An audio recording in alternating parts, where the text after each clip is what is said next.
Reading from Shrimad Bhagavatam, पहला स्कंद, अध्याय 15, verse number 49। विदुरो अपि परित्यज्य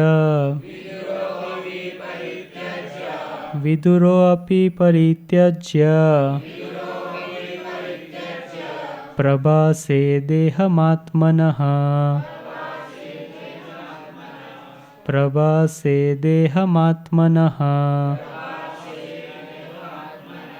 कृष्णावेशेन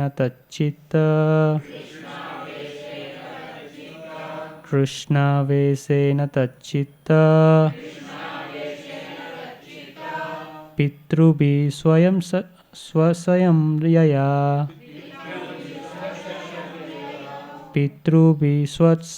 यया विदुरोऽपि परित्यज्य प्रभासे देहमात्मनः कृष्णावेशेन तच्चित्त पितृभिः स्वयं यया।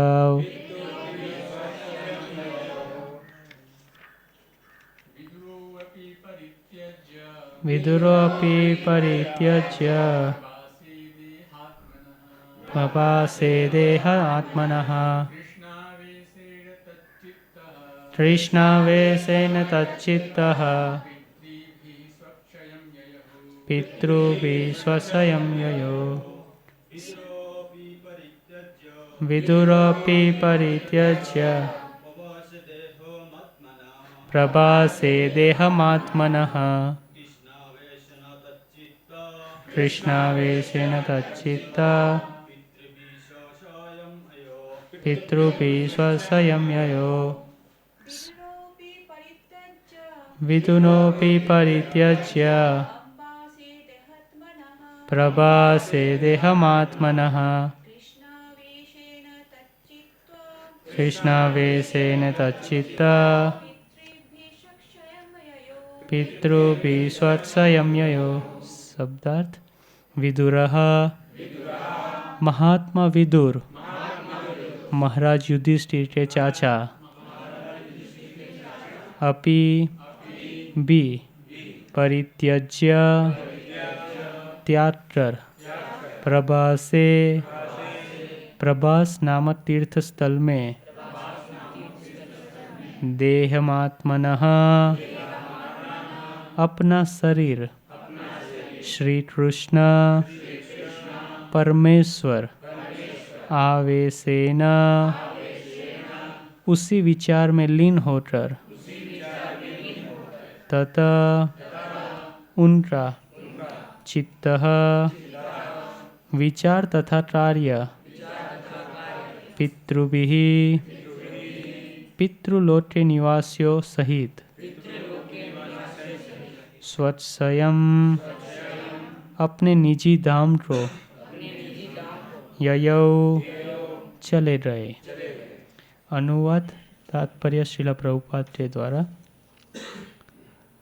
तीर्थाटन के लिए गए हुए महात्मा विदुर ने प्रभास में अपना शरीर त्यागा।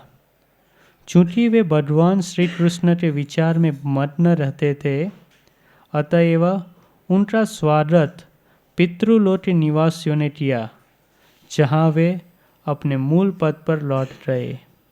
Kindly repeat. तीर्थाटन के लिए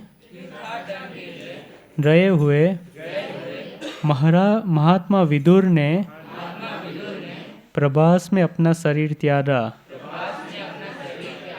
चूंकि वे भगवान श्री कृष्ण के विचार में मग्न रहते थे,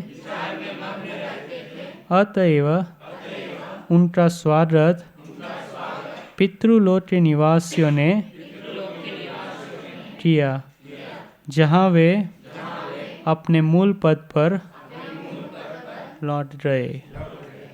तात्पर्य श्रील प्रभुपाद के द्वारा।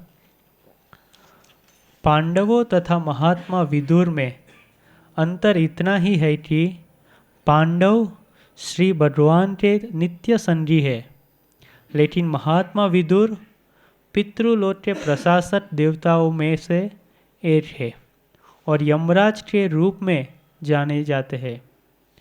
मनुष्य यमराज से भयभीत रहते हैं क्योंकि वे ही इस जगत के कष्टों को दंड देते हैं, किंतु जो भगवान के भक्त है उन्हें उनसे डरने की कोई बात नहीं है। वे भक्तों के सुहृद मित्र है, किंतु अभक्तों के लिए साक्षात भय है। जैसे कि हम पूर्व में बता चुके हैं, यमराज को मंडूक मुनि ने शाप दिया था कि वे शूद्र बन जाए। अतएव महात्मा विदुर यमराज के अवतार थे। उन्होंने श्री भगवान के सनातन सेवक के रूप में अत्यंत मनोयोग से भक्ति का प्रदर्शन किया और पुण्यात्मा का जीवन बिताया। यहाँ तक कि महाराज धृतराष्ट्र जैसे भौतिकवादी मनुष्य को भी उन्हें उपदेश से मोक्ष प्राप्त हो सका। अतएव वे भक्ति के पुण्य कर्मों द्वारा श्री भगवान के चरण कमलों का स्मरण सदैव कर सकते थे और इस प्रकार उनके शुद्र जन्मा जीवन के सभी कलमश धुल रहे। अंत में पितृलोक के निवासियों ने उनका स्वागत किया और पुनः उनके अपना मूल पद मिल गया। देवता भी श्री भगवान के पार्षद है, किंतु उन्हें भगवान का व्यक्तिगत संग प्राप्त नहीं हो पाता, जबकि श्री भगवान के प्रत्यक्ष पार्षदों को उनका निरंतर संग प्राप्त होता रहता है। श्री भगवान तथा उनके निजी पार्षद निरंतर विभिन्न ब्रह्मांडों में अवतरित होते रहते हैं। श्री भगवान सभी पार्षदों का स्मरण रखते हैं, किंतु श्री भगवान के सूक्ष्म अंश होने के कारण वे उन्हें भूल जाते हैं। अत्यंत सूक्ष्म होने के कारण इस प्रकार भूलना सहज है। इसकी पुष्टि श्रीमद् भगवद गीता 4.5 में हुई है। इसके साथ तात्पर्य समाप्त होता। ओम अज्ञानतिमिरान्धस्य ज्ञानाञ्जनशलाकया चक्षुरुन्मीलितं येन तस्मै श्रीगुरुवे नमः। नमो विष्णुपादाय कृष्णप्रेष्ठाय भूतले श्रीमते भक्तिवेदांत स्वामिनिति नामिने। नमस्ते सारस्वते देवे गौरवाणी प्रचारिणे निर्विशेषा शून्यवादी पाश्चात्यदेशतारिणे। जय श्री कृष्ण चैतन्य प्रभु नित्यानंद श्री अद्वैत गदाधर श्रीवासादि गौरभक्तवृंद। हरे कृष्णा कृष्णा कृष्णा हरे हरे हरे राम राम।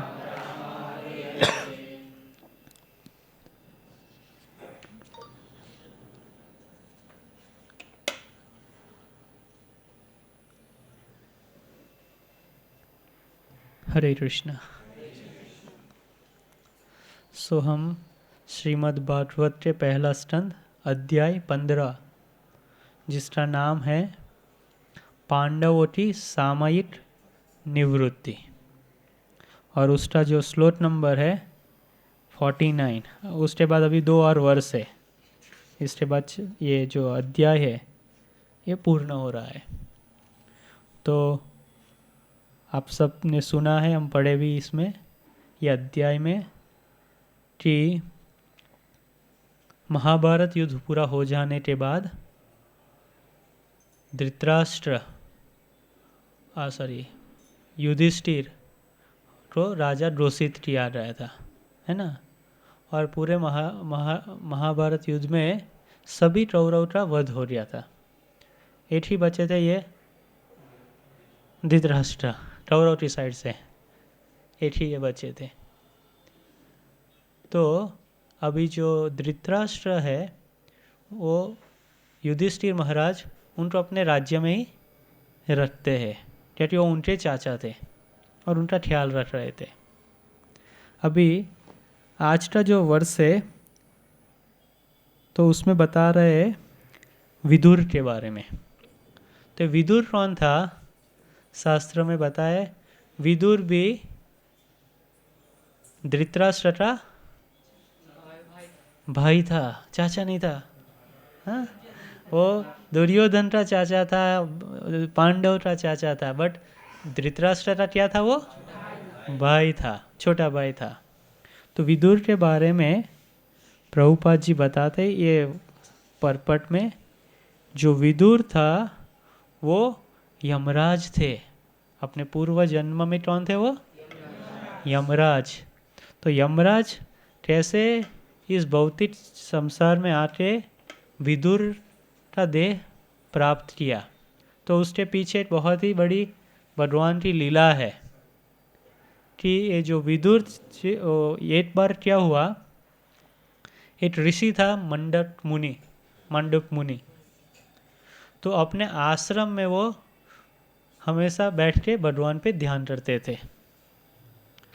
तो एक समय ऐसा हुआ कि उनके आश्रम में बगल के जो राज्य थे, गांव में चोर लोग ने चोरी की और चोरी करके वो भागे।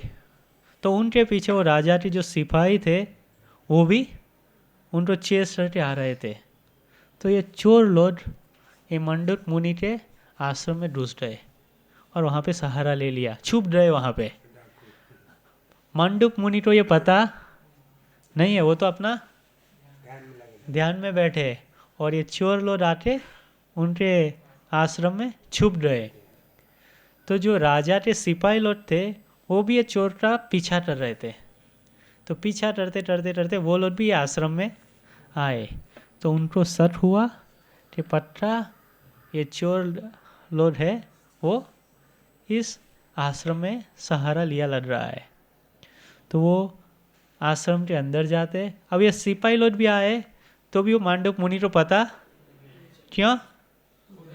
वो भगवान के ध्यान में मग्न है। देखो कैसे ध्यान करते थे वो भगवान के ऊपर, कि अदल बदल में क्या हो रहा है उनको कुछ भी पता नहीं चल रहा है। हमारा क्या होता है?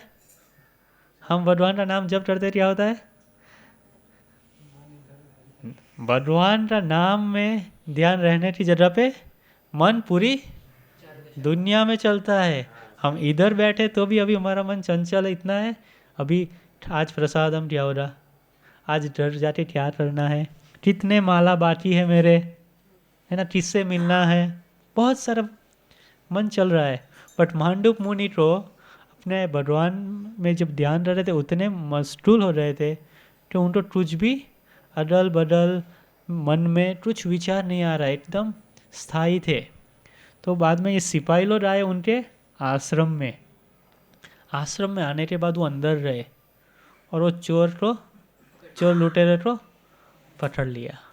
तब थोड़ा हल्ला डुल्ला हुआ। तब वो सिपाही लोग थे वो जाके मांडुक मुनि का जो ध्यान है उसको तोड़ते हैं और बोलते हैं कि मांडुक मुनि आपको भी हम अभी कैदी बना के लेके जाएंगे, क्योंकि आपने ये चोर डाकू लोग को अपने आश्रम में सहारा दिया, इसीलिए आप भी उनकी गैंग में मिले हुए हो, है ना। अदर वो लोग कहीं दूसरी जगह भी भागते, तो डाकू चोरी करके आपके आश्रम में ही क्यों आए? और आपने भी ऐसे रखे उनको जैसे आपको पता नहीं है। तो आप भी ये पूरा जो चोरी हुआ है उसमें आप भी शामिल हो। तो वो मांडुक मुनि बोलते मुझे तो ये कुछ पता नहीं है, आप मुझे कहाँ पकड़ रहे हो, मैं तो भगवान के ध्यान में मग्न था। बोला नहीं। तो ये सिपाही लोग होते मांडुक मुनि को भी चोर के साथ पकड़ के लेके जाते हैं। अपने जब राज्य में लेके जाते हैं तो उस समय में वो राज्य का जो मैजिस्ट्रेट था उनके सामने पेश करते हैं ये चोर लोग को और मांडुक मुनि को। और वो मैजिस्ट्रेट है वो सजा देता है सबको, ये सबको मृत्युदंड। सबको क्या दंड? मृत्युदंड। और मांडुक मुनि को कैसे सबको मारना है? जो भाला रहता है ना पहले ज़माने में, वो सिपाही लोग लेंस बोलते उसे, उससे मारना है। तो अभी सिपाही लोग को ऑर्डर मिल गया, मांडुक मुनि और ये सब चोर को मृत्युदंड। तो फिर उनको पकड़ के उनके टोटरी में जाते हैं जहाँ पे मृत्युदंड देना होता है।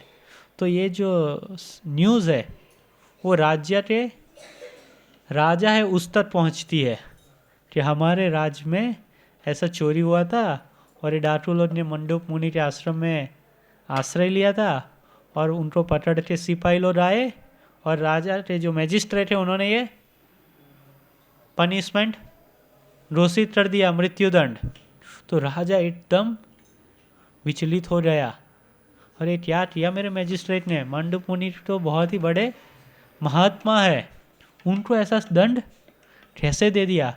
तो तुरंत ही राजा अपने पैलेस से निकल के जहाँ पे उनका जो दंड की जगह थी वहाँ पे पहुँचते हैं।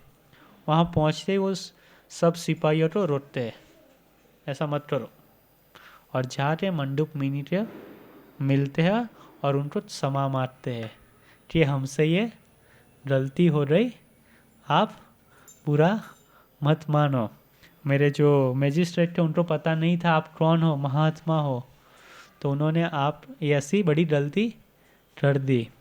तो जो मांडुक मुनि थे वो बहुत ही गुस्से में थे, मैंने कुछ गलती किया नहीं, मुझे ऐसा दंड क्यों दिया। तो बाद में वो मांडुक मुनि इतने महान महात्मा थे तो इसी शरीर में वो यमराज के वहाँ चले गए, इसी शरीर में यमराज के वहाँ चले गए और यमराज को पूछा, यमराज का काम क्या है, जो पाप कर्म करता है उसको दंड देना, सही है ना, वो यमराज का काम है। तो मांडुक मुनि सोचते मैंने तो मेरे जीवन में कुछ पाप किए नहीं है तो मुझे दंड कैसे मिल रहा था। तो ये यमराज ने मेरे साथ इनजस्टिस किया, अन्याय किया। तो ऐसे गुस्से में वो यमराज के पास पहुंच जाते कंप्लेन लेके कि तूने मेरे साथ अन्याय क्यों किया। तो यमराज बताते हैं कि मांडुक मुनि जब आप छोटे बच्चे थे उस समय में आपने एक ड्रास बोलते ना, ड्रास का एक पीस लिया और आपके अगल बगल में छोटी चींटियाँ थी, तो ड्रास का टुकड़ा लेके आप चींटी को ऐसे मार रहे थे। कभी कभी बच्चे करते ना, ऐसे खेलते हैं ना चींटियों के साथ। तो आप जब बचपन में जब छोटे थे उस समय में एक छोटा सा ड्रास का टुकड़ा लेके चींटी ऐसे जा रही थी, आप उसको ऐसे करके उसको मार रहे थे, तो उसी लिए आपको ये दंड मिला है। जैसे आप चींटी को ड्रास से मार रहे थे ना, तो जैसे कि भाला से आप कोई आदमी को मारेंगे तो ये आपका पनिशमेंट था, तो आपने बड़ी गलती की, आपने ये गलती की थी, उसके लिए आपको ये दंड मिला था। ये सुन के जो मांडुक मुनि थे वो बहुत ही गुस्सा हो रहे, मैं तो बचपन में मैं ऐसा काम किया, वो तो मुझे मैं तो अनजाने में किया, तो कोई चीज़ अनजाने में किया वो दंडनीय नहीं होती है। तो यमराज तुम्हारे जो सिस्टम है उसमें ये इनजस्टिस हुआ, अन्याय हुआ, इसीलिए मैं तुम्हें शाप देता हूँ। तो मांडुक मुनि ने यमराज को शाप दिया कि तुम अभी तुरंत ही भूलोक में जाके तुम्हारा जन्म होगा, और कैसा जन्म, तुम्हारा जो पेरेंट्स है वो शूद्र हो रहे, तो तुम शूद्र के घर में तुम्हारा जन्म होगा, और इतना ही नहीं तुम 100 साल रहोगे भूलोक में। तो ये अर्थली प्लेनेट में आना वो भी एक पनिशमेंट है, क्योंकि वो तो अपने देवलोक में थे, यमलोक में थे, तो भी पहले तो ये भूलोक में आए, और दूसरा क्या, उनको कहाँ पे जन्म लेना है, शूद्र के घर में। तो जब इन्होंने ऐसा शाप दिया तो यमराज उन पे गुस्सा नहीं हुए। यमराज भी चाहे तो गुस्सा दे के उनको भी दूसरा शाप दे सकते थे ना, नहीं दे सकते थे। जैसे हमें कोई गाली दे देता है तो हम क्या करते, हाँ 4 और गालियाँ देते है ना। यमराज को दंड मिला, यमराज ने कुछ भी रिस्पॉन्स नहीं किया। जो उन्होंने ये साप दिया तो उन्होंने खुशी से उसे स्वीकार कर लिया, क्योंकि उनको पता था जब महामुनि साप भी देते हैं ना, वो भी वरदान है। महामुनि इवन साप भी देना तो भी वो क्या है, वरदान है। बाहर से हमें ऐसा लगे कि ये साप है, बट एक्चुअली वो वरदान है। बाहर वाले लोग समझ नहीं सकते कि बट जैसे कि कई लोग बोलते हैं, है ना, कि ये पांडव जो हमने पढ़े अभी तक, है ना, पांडव भगवान के इतने शुद्ध भक्त थे, फिर भी सबसे ज़्यादा ट्रस्ट उनके जीवन में आया, कौरव के जीवन में नहीं आया। हम पढ़े हैं, सुने हैं ना, सबसे महाभारत में सबसे ज़्यादा ट्रस्ट किसने बोला, पांडव ने। कभी सुना है कि दुर्योधन के ट्रस्ट बोला, वो हमेशा मज़े मार रहा था, है ना। तो कभी लोग सोचते हैं कि जीवन में दुख आया तो अच्छा नहीं है। पर्टिकुलरली वो देखेंगे कि भक्त के जीवन में आप इतनी भक्ति करते हो, फिर भी आपके ही जीवन में बहुत दुख है, तो भक्ति करने का फ़ायदा क्या, है ना। कई लोग पूछते हैं ना, आप इतना तिलक लगा के रविवार को सुबह 7 बजे उठ के मंदिर चले जाते हो, 2-3 घंटा मंदिर में बिताते हो, हर दिन माला जप करते हो, बट आपके ही जीवन में बहुत ही ट्रस्ट है। और बदल में देखो,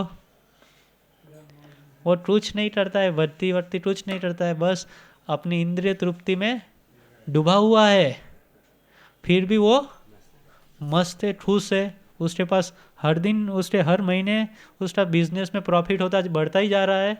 तुम भक्ति करते, तुम्हारा बिजनेस डाउन ही जा रहा है ना। या तुम्हारा रिलेशन जो भी है, कभी कभी तो लोग हमें बोलते हैं और हमें भी तो ही डाउट आता है, अरे बात तो सही बोल रहा है ना। हमारे मन में भी कभी ऐसे संतरा डाउट आती है, ये जो बोल रहा है वो तो गलत नहीं है, क्योंकि हम पे भी बीत रही है ना। नहीं बीत रही तो नहीं लड़े रहा, पर हम पर भी बीत रही तो हमें भी लगता है नहीं सच बोल रहा है।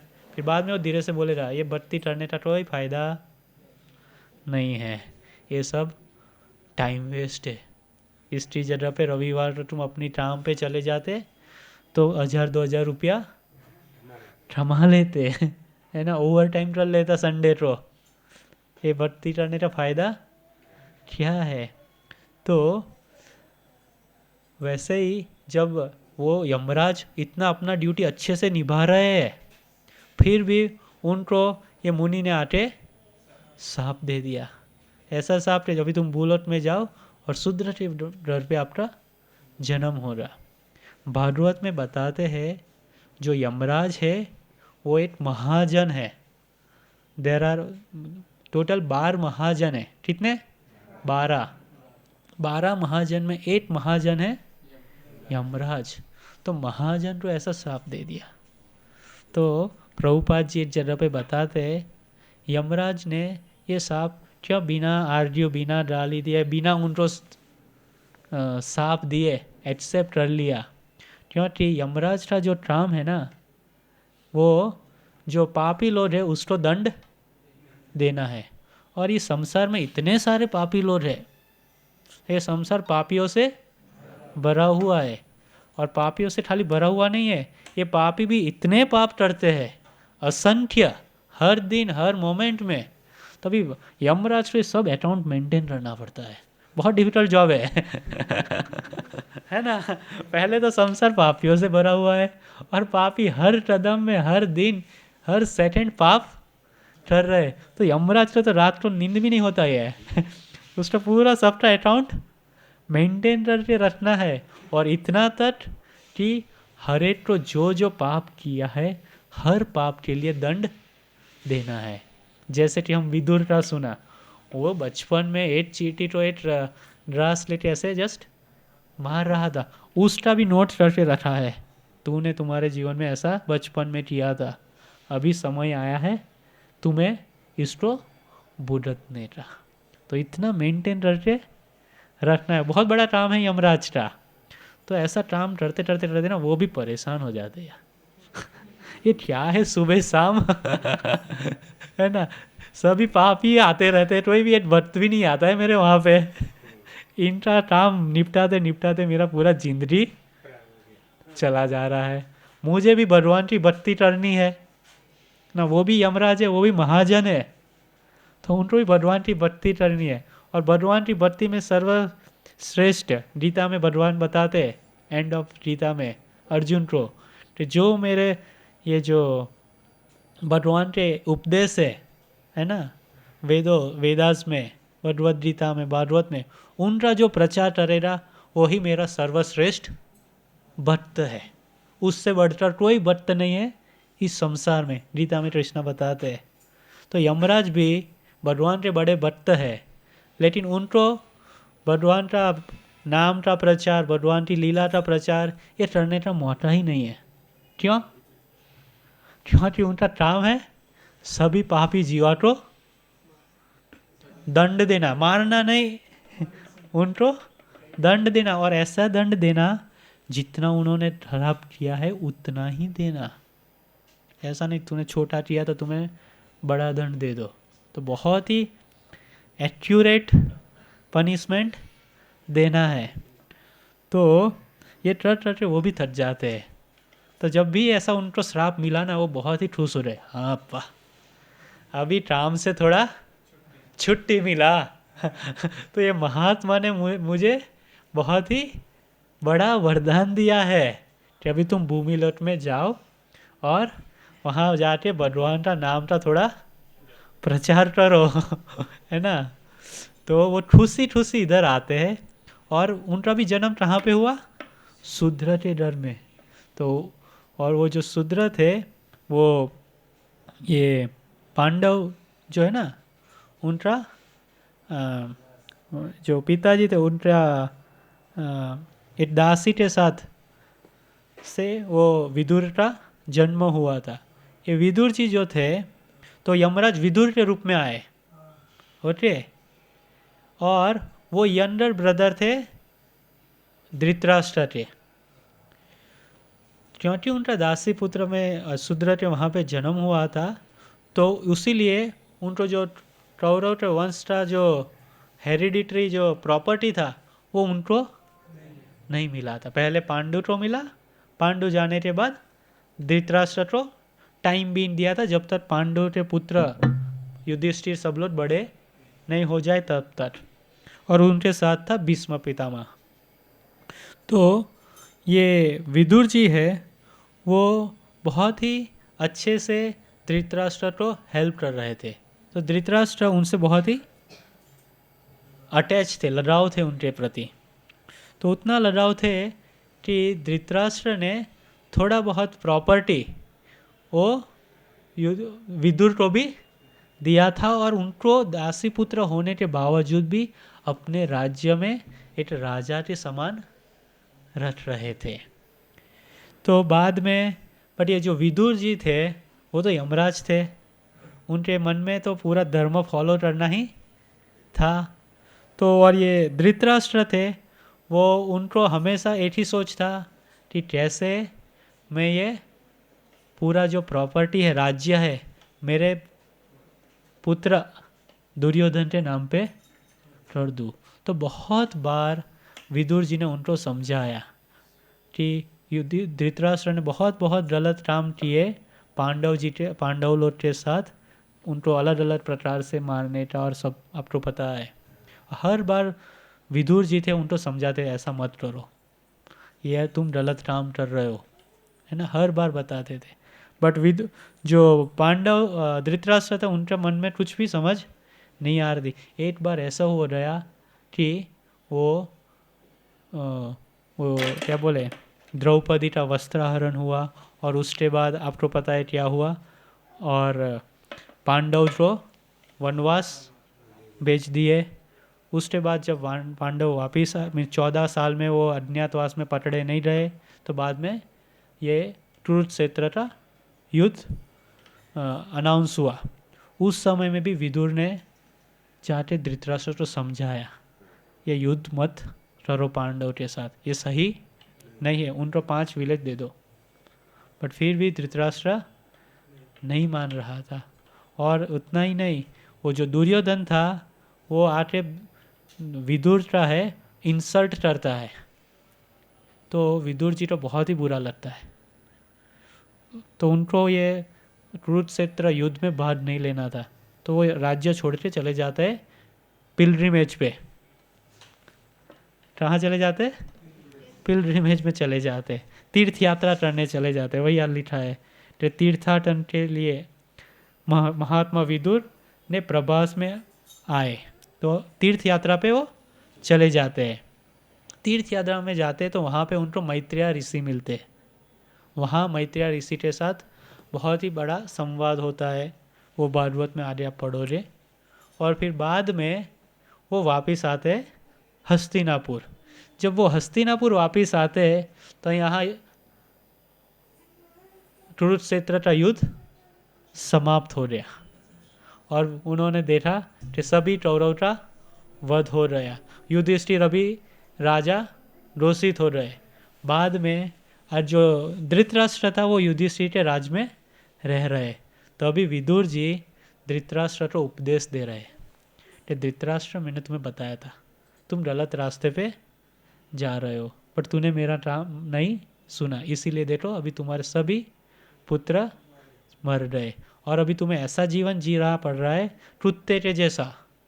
इतना हार्श वर्ड्स यूज करते हैं विदुर जी कि अभी तुम्हारा जीवन कैसा हो रहा है? कुत्ते के जैसा, कि अभी तुम देख भी नहीं सकते, कुछ भी नहीं कर सकते हो।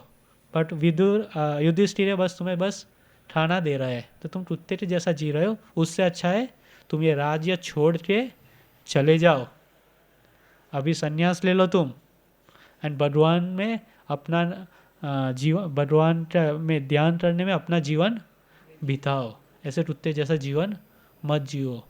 तो इतने स्ट्रॉन्ग शब्द बोलते हैं। तो अभी धृतराष्ट्र भी मन, जो धृतराष्ट्र का हृदय है वो परिवर्तन हो गया। धृतराष्ट्र भी में समझ में आ गया कि मैंने जो किया वो सब कुछ गलत किया। और धृतराष्ट्र फिर अपना राज्य छोड़ के बिना किसी को बताए चले जाते हैं हिमालय की ओर और अपना शरीर त्याग कर देते हैं। जब ये युधिष्ठिर और पांडव को सब पता चला कि धृतराष्ट्र चले गए, तो धीरे धीरे फिर बाद में कृष्णा भी ये सब भौतिक संसार छोड़ के चले गए। जब अर्जुन गया था द्वारिका, वापिस आके युधिष्ठिर को बताता है कि कृष्णा भी चले गए। तो बाद में युधिष्ठिर भी छोड़ दिया राज्य, पांडव लोग भी चले गए और परीक्षित महाराज को राजा बना के सब लोग, आपने वो अगले 5-6 वर्ष में सुना है ना, कि सब पांडव भी अपना देह त्याग कर दिए। उसके बाद ये विदुर भी चले गए। तो पहले धृतराष्ट्र गया, बाद में भगवान श्री कृष्ण रहे, बाद में युधिष्ठिर पांडव रहे, और फाइनली ये विदुर जो है वो भी तीर्थाटन के लिए रहे। और महात्मा विदुर ने प्रभास क्षेत्र में आके अपना शरीर त्यागा। अभी जब वो शरीर त्यागे तो इसमें इस श्लोक में बता रहे कि जो विदुर का जो कॉन्शियसनेस था वो था कृष्ण आवेशेन तच्चित। जो उनका जो चेतना था, कॉन्शियसनेस, वो कैसे था? कृष्ण आवेशेन। तो उनका पूरा मन भगवान के में नाम में, और चित्त मीन्स लिखा है विचार तथा कार्य, दोनों विदुर के विचार तथा कार्य भगवान में लीन थे। ऐसे स्टेट ऑफ कॉन्शियसनेस में विदुर ने अपना देह त्यागा। और कहाँ पे? प्रभास क्षेत्र में। और जब उन्होंने ऐसा देह अपना त्यागा तो बाद में वो अपने पितृलोक में चले गए। पितृलोक के हेड है यमराज, और वहाँ पे गए और अपना अगेन अपना जो पोस्ट था यमराज का वो वापिस बैठ लिए। और उस समय जब विदुर जी, जब यमराज इधर थे 100 साल, तो उधर तो उनका पोस्ट में कोई बैठा होगा ना। तो शास्त्र में बताए उस समय में आदित्य, 12 आदित्य है, उसमें से एक आदित्य है आर्यमा। तो जब यमराज इधर थे भूलोक में विदुर के रूप में उस समय में आर्यमा देख रहे थे यमराज का काम। और जैसे ही वो वापस गए पितृलोक में, तो वहाँ पे अपना जो मूल पद था उन्होंने एक्सेप्ट किया, और सभी जो देवता लोग थे वहाँ पे खुश हो रहे कि अभी यमराज है वो वापस आ रहे। तो वही आज के श्लोक में बताए कि विदुर के बारे में। और दूसरा एक महत्व चीज़ ये श्लोक में है कि विदुर जी का जो चेतना था वो हमेशा कृष्णा कॉन्शियस था, कृष्णा आवेशेन, हमेशा भगवान के गुण और कार्य के बारे में याद करते रहते थे। तो ये बहुत ही इम्पोर्टेंट है हमारे जीवन में कि हम हमेशा कृष्णा कॉन्शियसनेस बने रहे। क्यों? और कृष्णा कॉन्शियसनेस बनने में क्या करना पड़ेगा? हमेशा जैसे विदुर जी ने किया, अपने विचार तथा कार्य भगवान कृष्ण में समर्पित हुए और हमेशा उसको याद करते रहे। तभी वो ये जब शरीर छोड़ा तो अपने पितृलोक में वापिस गए। और प्रभुपाद जी इधर बताते हैं श्लोक में, पांडव और विदुर के बीच में अंतर है। जो पांडव लोग थे वो भी, उनका मन भी कृष्णा में हमेशा अटैच था, लेकिन जब वो लोग देह छोड़े तो भगवान के सनातन धाम को गए। और जब विदुर जी ये देह छोड़े तो वो वापिस अपने पितृलोक में रहे, क्योंकि उनको वही उनका वो मेन प्लेस था, उनका वहाँ पे ड्यूटी था। वो तो टेम्पररी इधर आए थे, 100 साल प्रीचिंग के लिए आए थे इधर उनको छुट्टी मिली थी, है ना। और एक इस श्लोक में एक और चीज़ हमें समझने को मिलता है कि विदुर जी के संग में आके जो धृतराष्ट्र था इतना भौतिकवादी में डूबा हुआ था, फिर भी उसको भी जब विदुर जी के उपदेश सुने तो उनके मन में भी वो तृष्णा के प्रति आसक्ति आई। और इतना है कि वो सब कुछ छोड़ के वो भी चले गए हिमालय की और भगवान का नाम में भगवान पे ध्यान करने में। तो हमारे मीन्स इसमें बता रहे थे इम्पोर्टेंस ऑफ साधु संगा। धृतराष्ट्र का मन कब चेंज हुआ? वो जब महात्मा विदुर के संपर्क में आए, तभी उनका मन चेंज हुआ। तो वैसे ही हम सबको भी हमेशा भगवान में अपना मन लीन रखना है, तो साधु का संग बहुत ही जरूरी है। बिना साधु संग भगवान में मन लगाना बहुत ही मुश्किल है, पर्टिकुलरली कलयुग में। कलयुग में साधु संग बहुत ही दुर्लभ है। तो इसीलिए साधु से प्रभुपाद बताते हैं, प्रभुपाद जी ने इस्कॉन पूरा संस्था बनाया एक ही उद्देश्य से, सबको साधु का संग देना। ये मेन उद्देश्य है। प्रभुपाद बताते हैं ये इस्कॉन संस्था को बनाने का। तो सब लोग आएंगे, साधु संत करेंगे, बैठ के भागवत पढ़ेंगे, भगवान की पूजा करेंगे, आरती करेंगे, सेवा करेंगे, कीर्तन करेंगे। तो इससे सब लोग कृष्णा कॉन्शियसनेस बन पाएंगे। अगर साधु संत नहीं करेंगे तो जीवन में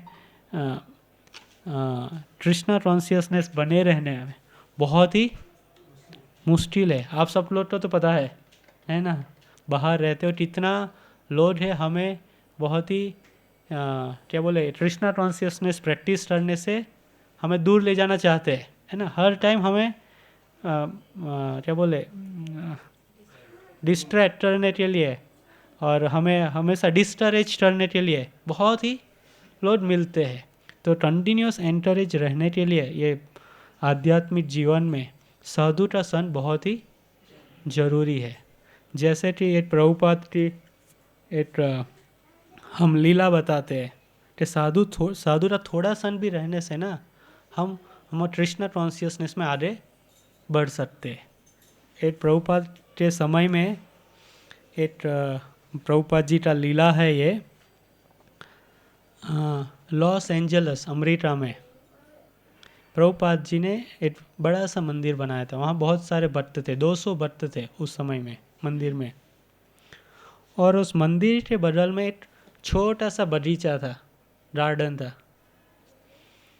तो वहाँ पे एक आदमी था, वो पूरा हिप्पी बोले तो वो उसको सभी खराब आदत वो करता था, दारू पीना, जुआ खेलना, बहुत ही सब खराब आदतें में लगा हुआ था। और उसके पास डर बर कुछ नहीं था, तो वह गार्डन में हमेशा पड़ा रहता था।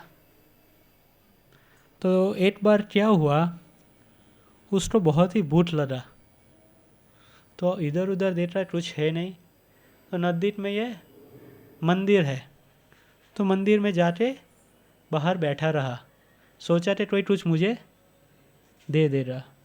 तो एक भक्त ने देखा कि ये आदमी है और पूरे उसके बाल जैसे वो पागल रहते हैं ना, वैसे बैठा है।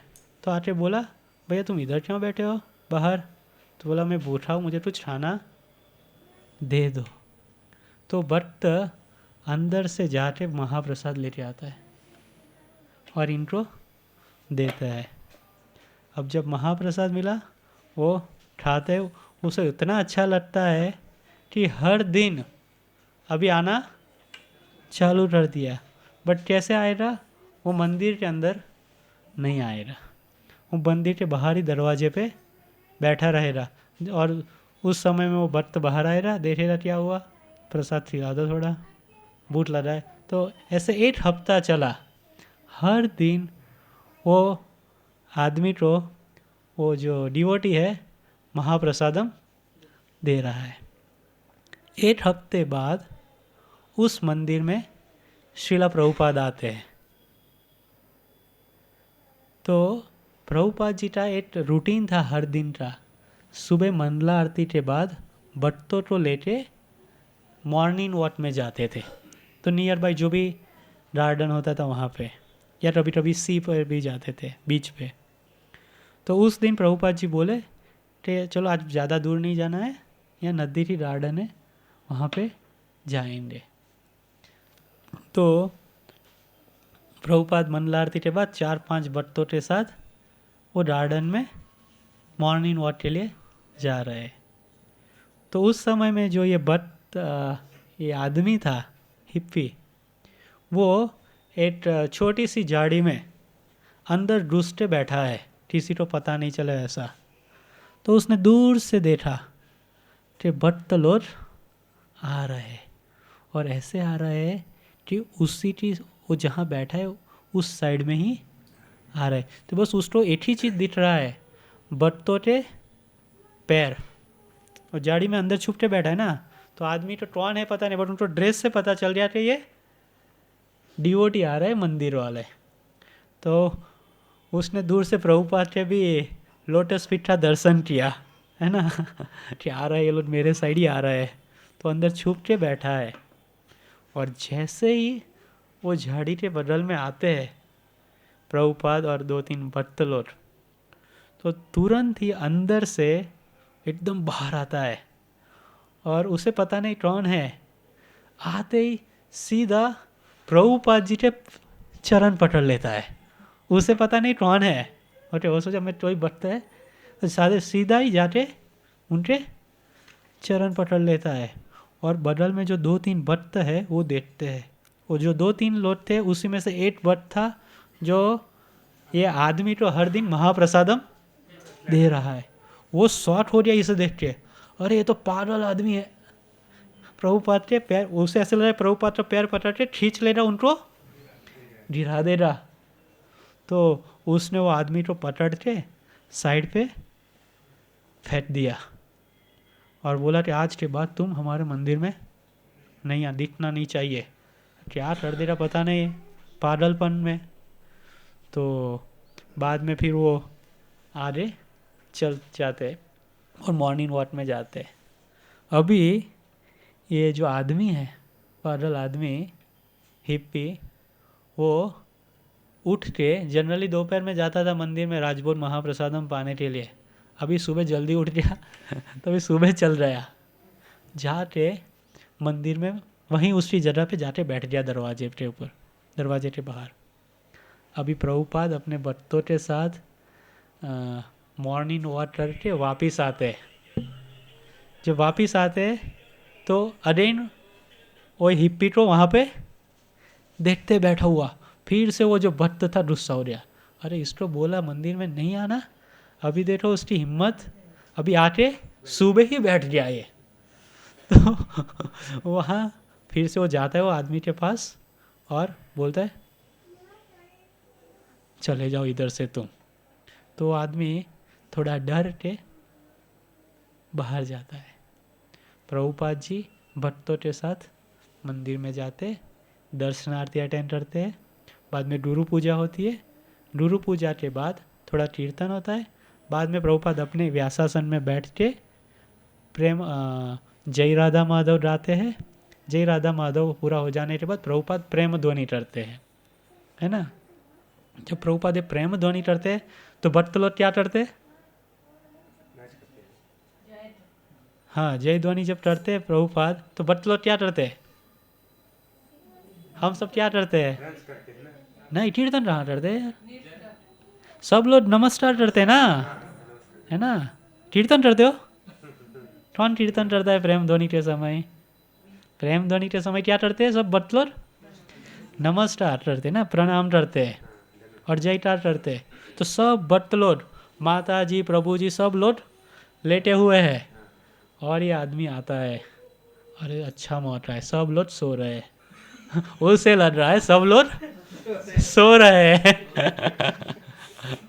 अभी पहली बार मंदिर में एंट्री हो रहा है उसका, इतना एक हफ्ता नहीं हुआ। 8वें दिन जब प्रभुपाद आए उस टाइम सुबह आ गया, और जब उस आदमी ने, डिवोटी ने बाहर से उसे बोला चले जाओ, तो बाहर दूर जाके रह गया। ये थोड़े समय बाद आता है, देखता है सब भक्त लोग सो रहे, उसे ऐसे लग रहा है सो रहे। तो धीरे से ऐसे ऐसे करके सब लोग के बीच में से जाके फिर से प्रभुपाद के चरण पकड़ लेता है ऐसे करके। प्रभुपाद आसन में बैठे।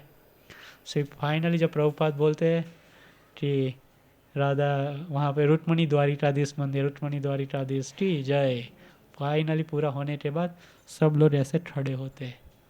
तो क्या देखते हैं? ये जो हिप्पी है वो प्रभुपाद के चरण पकड़ के बैठा है। और इतना ही नहीं, जब वो ऐसे करके बैठा है तो प्रभुपाद जी ने अपना हाथ उसके सर पे रखा है। ऐसा देखते हैं तो जो आदमी, जो भक्त उनको हर दिन प्रसाद खिलाता था, वो तुरंत ही खड़ा होके उसका ऐसे बाल पकड़ते और खड़ा करते। तू इतना पागल हो गया है क्या? कि तुम इधर तक आ रहे, बोला था भाग जाओ। ऐसे सबके सामने थोड़ा डांटना चालू करता है। तो प्रभुपाद जी फिर उसे देख के बोलते शांत हो जाओ। अपने भक्त को बोलते शांत हो जाओ। बाद में इसको खड़ा करते प्रभुपाद हाथ पकड़ के एंड बोलते कि तुम्हें इधर रहना है। प्रभुपाद क्या बोलते? Would you like to stay here? आपको इधर रहना है क्या? तो ये पागल आदमी बस कुछ उसे पता नहीं प्रभुपाद क्या बोल रहा है, कुछ नहीं बोलता है हाँ। तो बाद में प्रभुपाद उसी को ही बोलते हैं जो उसका बाल पकड़ के खड़ा कर रहा था भक्त, उसी को ही बोलते आज से ये हमारे साथ मंदिर में रहेगा। सब लोग शॉर्ट हो गए। और जो आदमी था ना उसका बाल पकड़ रहे थे, वो तो दूसरा सिंपल भक्त नहीं था, वो मंदिर का प्रेसिडेंट था। और प्रभुपाद उसको बोलते आज के बाद ये मंदिर में ही रहेगा। तो प्रेसिडेंट धीरे से जाके बोलते प्रभुपाद के कान में, प्रभुपाद ये पागल आदमी है, ये आप इसे रखोगे तो हम सबको परेशान कर देगा, तो आप उसे जाने दो, छोड़ दो उसे। प्रभुपाद बोलते हैं नहीं, वो इधर ही रहेगा। और वो उनको बोलते हो प्रेसिडेंट को कि आप अभी आप उसे मंदिर आश्रम में लेके जाओ और उसको पूरा हेड से सब बड़े बड़े दाढ़ी है सब निकाल दो, अच्छे से तिलक पहना के, तिलक डाल के, धोती कुर्ता पहना के लेके आओ। तो अभी प्रभुपाद जी ने बोला है तो प्रेसिडेंट को तो फॉलो करना पड़ेगा। उसे मन में तो है नहीं, बट फिर भी वो लेके जाता है, जैसे प्रभुपाद ने बोले उनसे नहलाते धुलाते, सेविंग करते, सब कुछ तिलक लगाते, धोती कुर्ता पहनाते, नीचे लेके आते। उस समय तक प्रभुपाद जी भागवत क्लास प्रवचन दे रहे थे। जैसे प्रवचन पूरा हुआ वैसे ही वो नीचे आए। फिर प्रभुपाद जी दोबारा पूछते हैं कि तुम्हें इधर रहना है क्या? वो भट्ट तभी तो नहा धो के एकदम फ्रेश होके तिलक लगाते आया है। वो बोलता है हाँ प्रभु, हाँ मुझे इधर ही रहना है। तो प्रभुपाद सबको बोलते थे आज से ये आदमी इधर ही रहेगा। पहले तो खाली वो प्रेसिडेंट को बोले थे, अभी माइक में ही अनाउंस कर दिया आज के बाद ये इधर ही रहेगा, इधर ही सेवा करेंगे। तो सभी भक्त लोग भी शॉर्ट हो रहे, क्या कर दिया प्रभुपाद ने। और क्या नहीं है। फिर दूसरे दिन प्रभुपाद चले जाते हैं दूसरे मंदिर में। अभी इसको सेवा क्या देंगे? सब भक्त लोग सोच रहे अभी प्रभुपाद जी तो हमें बोल के चले गए, अभी इसको सेवा क्या देंगे, क्या करेगा, तो परेशान रहेगा। तो वो प्रेसिडेंट बोलता है एक काम करो, आज से तुम्हारा सेवा है सुबह दोपहर शाम को जो मंदिर टेम्पल हॉल है उसमें झाड़ू पोछा मारना, बस उतना तुम्हारा सेवा है। क्या सेवा है? झाड़ू पोछा 3 टाइम करना है मेन टेम्पल हॉल में, बस। बाकी कहीं तुम्हें जाना नहीं है, आप आश्रम में जाके खा पी के सो जाओ, 3 टाइम झाड़ू पोछा करना है। तो ये भक्त हर दिन खुशी खुशी कर रहा है, उसे ऐसा नहीं लग रहा है तो सब लोग इतना बड़ा बड़ा सेवा कर रहे हैं, मुझे क्या दे दिया। एक दिन हर दिन मन से खुशी से एकदम अच्छे से कर रहा है। तो सब लोग धीरे धीरे भक्त लोग भी उनका माइंड है वो थोड़ा चेंज हो रहा है, अरे बहुत ही उसमें चेंज आ रहा है, ठूसी ठूसी कर रहा है। बट फिर भी उनके मन में थोड़ा डाउट है, ये पागल आदमी है, कभी भी उसका पतलापन दिख जाएगा, तो उन पर उतना विश्वास नहीं करना। तो ऐसे 1-2 महीना बीते, हर दिन वो झाड़ू पोछा सुबह शाम दोपहर करता है। और उस समय में मेजर सर्विस था प्रभुपाद के समय भक्तों के लिए, हर दिन बाहर संकीर्तन में जाना। कई डिवोटी संकीर्तन करेंगे, कई डिवोटी बुक डिस्ट्रीब्यूशन करेंगे, बस यही सेवा था। मंदिर में एक पुजारी एक टूट रहेगा, बाकी सब लोग जाएंगे बुक डिस्ट्रीब्यूशन और कीर्तन में, और ये था वो झाड़ू पोछा मारता था। तो 1 महीना बीत गया ऐसे। फिर उसके मन में भी आया कि मुझे भी अभी बुक डिस्ट्रीब्यूशन में जाना है, मुझे भी संकीर्तन में जाना है। तो वो जाके टेम्पल प्रेसिडेंट को बोलता है मेरा सेवा चेंज करो। बहुत हो गया अभी। मुझे भी संकीर्तन पे जाना है, झाड़ू पोछा नहीं मारना है सुबह शाम। तो टेम्पल प्रेसिडेंट के मन में था हाँ तभी भी उसका पतलापन आएगा, आ गया उसका दिन। वो बोलता है संकीर्तन में तुम्हें सेवा नहीं देंगे, संकीर्तन का जो सेवा है बुक डिस्ट्रीब्यूशन है वो उतना इजी नहीं है। लोग तुम्हें पूछेंगे कृष्णा कौन है, ये हरि नाम जप क्यों करना, तो तुम क्या बता रहे, तुम्हें कुछ पता तो है नहीं, इसलिए तुम्हें संकीर्तन में सेवा नहीं देंगे। फिर भी वो बहुत मनमानी करता है, नहीं मुझे जाना है जाना है जाना है।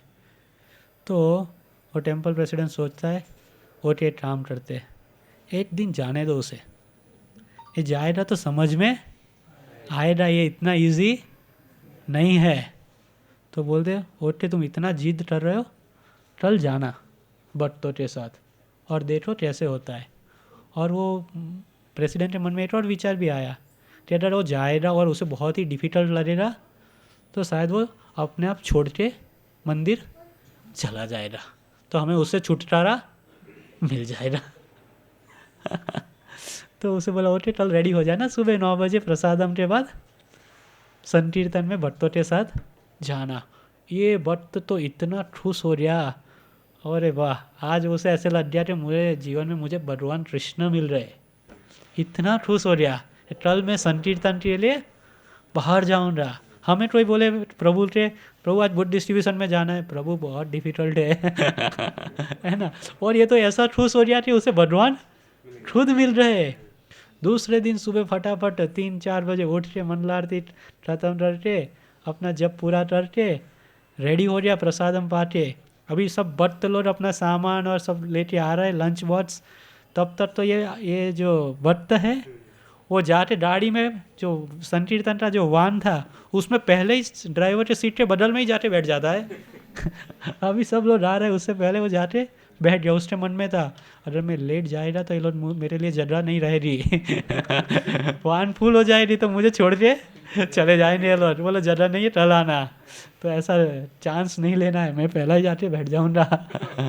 वो जाके बैठ जाता है अंदर। बाद में सब ये बदतलब आते और देखता है देखो ये बदमाश कैसा है, आगे आके बैठ गया, उसे पीछे बैठना है ना। अरे वो जो ड्राइवर के बगल वाले सीट में आके बैठ गया, फिर आके बोलते तुम पीछे जाओ, इधर नहीं बैठना है, तुम्हें कुछ पता नहीं है।